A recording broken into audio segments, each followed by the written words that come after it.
आज हम बताने जा रहे हैं दशरथ और कैकेयी संवाद। दशरथ जी रानी कैकेयी से कहते हैं कि हे रानी, किस लिए तुम रूठी हो।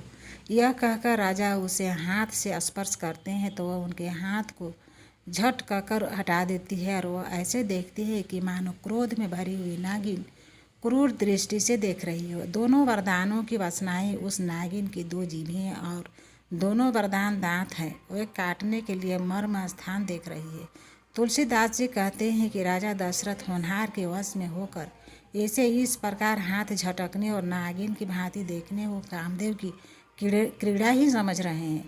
राजा बार बार कह रहे हैं कि हे सुमुखी, हे सुलोचनी, हे कोकिल बयानी, हे गजगामिनी, मुझे अपने क्रोध का कारण तो सुना। हे प्रिय, किसने तेरा अनिष्ट किया?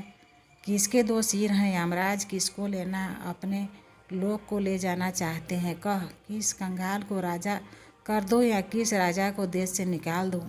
तेरा शत्रु अमर देवता भी हो तो मैं उसे भी मार सकता हूँ। बेचारे कीड़े मकोड़े सरीखे नर नारी तो चीज़ ही क्या है। हे सुंदरी, तू तो मेरा स्वभाव जानती ही है कि मेरा मन सदा तेरे मुख रूपी चंद्रमा का चकोर है। हे प्रिय, मेरी प्रजा कुटुंबी सर्वस्व संपत्ति पुत्र यहाँ तक कि मेरे प्राण भी ये सब तेरे वास में अधीन है।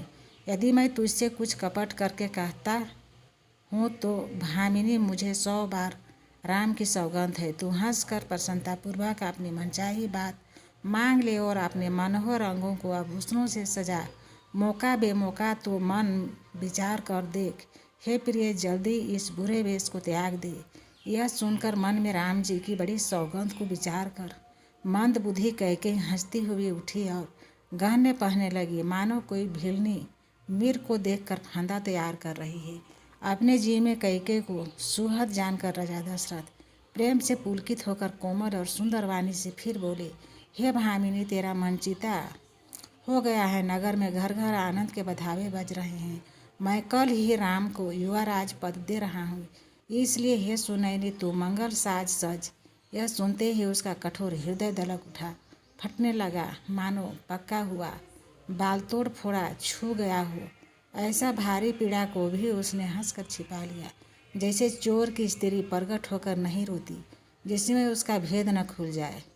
राजा उसकी कपट चतुराई को नहीं लख रहे हैं, क्योंकि वह करोड़ों कुटिलों की शिरोमणि गुरु मंथरा की पढ़ाई हुई है। यद्यपि राजा नीति में निपुण है, परंतु तेरा चरित्र था समुद्र है। फिर वो कपट युक्त प्रेम बढ़ाकर ऊपर से प्रेम दिखाकर नेत्र और मुंह मोड़कर हंसती हुई बोली, हे प्रियतम, आप मांग तो मांग कहा करते हैं, पर देते लेते कभी कुछ नहीं है। आपने 2 वरदान देने को कहा था, उनके भी मिलने में संदेह है। राजा ने हंसकर कहा, अब मैं तुम्हारा धर्म मर्म मतलब समझा। मान करना तुम्हें परम प्रिय है। तुमने उन वरों को थाती धरोहर रखकर फिर कभी मांगा ही नहीं और मेरा भूलने का स्वभाव होने से मुझे भी वह प्रसंग याद नहीं रहा। मुझे झूठ मूठ दोष मत दो, चाहे 2 के बदले 4 मांग लो। रघुकुल में सदा से यह रीति चली आ रही है कि प्राण भले ही चले जाए पर वचन नहीं जाए। असत्य के समान पापों का समूह भी नहीं है। क्या आप करोड़ों घुंघुचियाँ मिलाकर भी कहीं पहाड़ के समान हो सकती हैं? सत्य ही समस्त उत्तम सुकृतियों पुण्यों की जड़ है। यह बात वेद पुराणों में प्रसिद्ध है और मुनि जी ने भी यही कहा है। उस पर मेरे द्वारा श्री राम जी की शपथ करने में आ गई, मुँह से निकल पड़ी, हे श्री रघुनाथ जी, मेरे सुकृत पुण्य और स्नेह की सीमा है। इस प्रकार बात पक्की करा के दुर्बुद्धि कैकेयी हंस कर बोली, मानो उसने कुमत बुरे विचार रूपी दुष्ट पक्षी बाज को छोड़ने के लिए उसकी कुल्ही आँखों पर की टोपी खोल दी।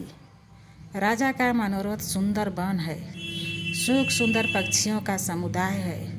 उस पर भीलनी की तरह कैकेयी अपना वचन रूपी भयंकर बाज छोड़ना चाहती है। वह बोली, हे प्राण प्यारे, सुनिए, मेरे मन को भाने वाला एक वर तो दीजिए। भरत को राज तिलक, और हे नाथ, दूसरा वर भी मैं हाथ जोड़कर मांगती हूँ, मेरा मनोरथ पूरा कीजिए।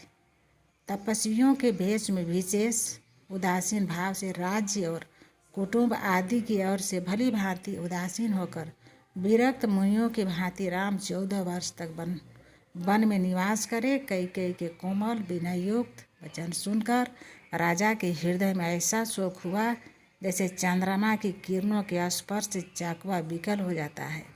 राजा सहम गए, उनसे कुछ कहते न बना, मानो बाज वन में बटेर पर झपटा हो। राजा का रंग बिल्कुल उड़ गया, मानो ताड़ के पेड़ को बिजली ने मारा हो। जैसे ताड़ के पेड़ पर बिजली गिरने से वह झुलस कर बदरंगा हो जाता है, वही हाल राजा का हुआ। माथे पर हाथ रखकर दोनों नेत्र बंद करके राजा ऐसे सोच करने लगे कि मानो साक्षात सोच ही शरीर धारण कर सोच कर रहा हो। वे सोचते हैं कि हाय मेरा मनोरथ रूपी कल्प वृक्ष फूल चुका था, परंतु फलते समय कैकेयी ने हथनी की तरह उसे जड़ समेत उखाड़ कर नष्ट कर डाला। कैकेयी ने अयोध्या को उजाड़ कर दिया और विपत्ति की अचल सुदृढ़ नींव डाल दी। किस अवसर पर क्या होगा स्त्री का